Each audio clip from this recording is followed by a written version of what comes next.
Earlier in the week, Scottie Scheffler might have given those harboring foolish ideas of catching him some consideration when he asked why it was all happening.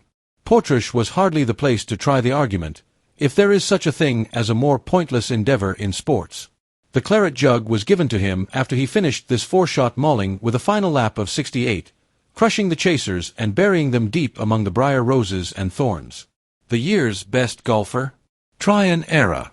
Because of the way he won his first Open victory, his second major of the season, and his fourth in 3 consecutive years, those discussions have been going on for a while and will now go more quickly.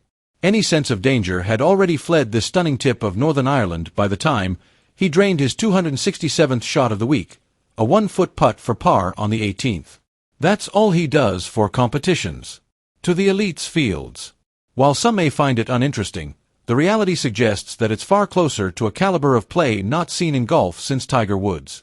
Harris English deserves recognition for being the best of the others with a score of 13 under par, 1 point better than Chris Gooderup, if we want to go into the realm of bookkeeping. It wasn't about them, though. It wasn't about Bryson DeChambeau's round of 64 that hinted he may finally master links golf, nor was it about Rory McIlroy's tie for 7th place following a Sunday charge that never came to pass. No, this was the Scheffler show, and it has been ever since he discussed the lack of fulfillment that comes with his victories in existential terms that were almost alarming when sitting in a media tent on Tuesday. The demands of staying on top are so great that he even foresaw that a victory here would feel awesome for just 2 minutes. It sounded like a little burnout at the time, but by the end of the weekend, we were reassessing his place among the greatest of all time. On Sunday night, McIlroy may have said it best. To be honest, he's been dominant for the last couple of years. We are all attempting to reach the bar, which is him. You might argue that, historically speaking, only 2 or 3 players in the game's history have had a run as long as Scottie's, which has lasted the last 24 to 36 months. Amazingly amazing. The potential are even more apparent given that Scheffler is only 29 years old and has an unwavering mentality in addition to the priceless talent of being able to wake up at the exact moment. He demonstrated this on Saturday by separating himself from Matt Fitzpatrick, and he did so once more on Sunday by doing only what was required and very seldom more. Even when he made a double bogey on the 8th, his advantage never dropped below 4 strokes, and at one point it had grown to 7. His first and final dropped strokes since Friday's 11th hole are telling. He doesn't destroy a field with birdies. Instead, he fractures the team spirit by avoiding errors.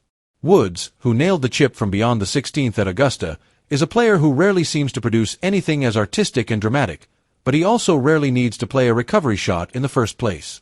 Even while it doesn't make for a spectacular highlights reel, winning an Olympic gold medal, 4 majors, and 13 PGA Tour championships since early 2022 is a fair price to pay. Does he outperform McIlroy? That conversation about 2 very different actors and characters is still fascinating.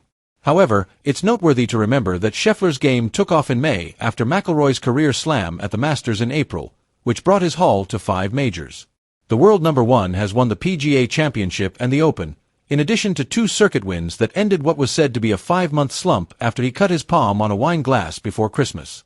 Once more, there's that feeling of timing. He had to get up, and he did. If such forecasts are ever wise in golf, he would now be the favorite to surpass the Northern Irishman in the historical standings, considering he is 7 years younger than him. At the very least, we have yet to witness the 2 greatest swingers in the world square off on a Sunday when they are both at their peak.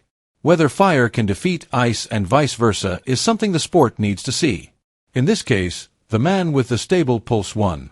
Scheffler's playing companion in the last group, Li Haotong of China, had already acknowledged on Saturday night that he was playing for second place, and the evidence soon confirmed this. At 143 yards, Scheffler's second shot of the day came to rest 1 foot from the hole after his opening ball of the day found the first cut of the rough. Li only managed a 70, while McIlroy's push never came to fruition. He shot 69 and closed 7 behind Scheffler.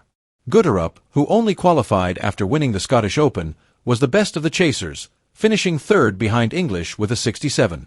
After a superb 65, Wyndham Clark, whose actions on and off the course have made him a comic villain, sneaked into a tie for 4th. Bob McIntyre's 67 put him in 7th position with McIlroy, which was a nice follow-up to his second-place finish at the U.S. Open. None of them, however, approached Scheffler. He recovered the shots by the time he got to the 13th tee, but his 2 attempts to escape a bunker on the 8th were the worst he ever got. His smile lasted longer than the 2 minutes he had predicted, and he celebrated by giving his wife and toddler hugs.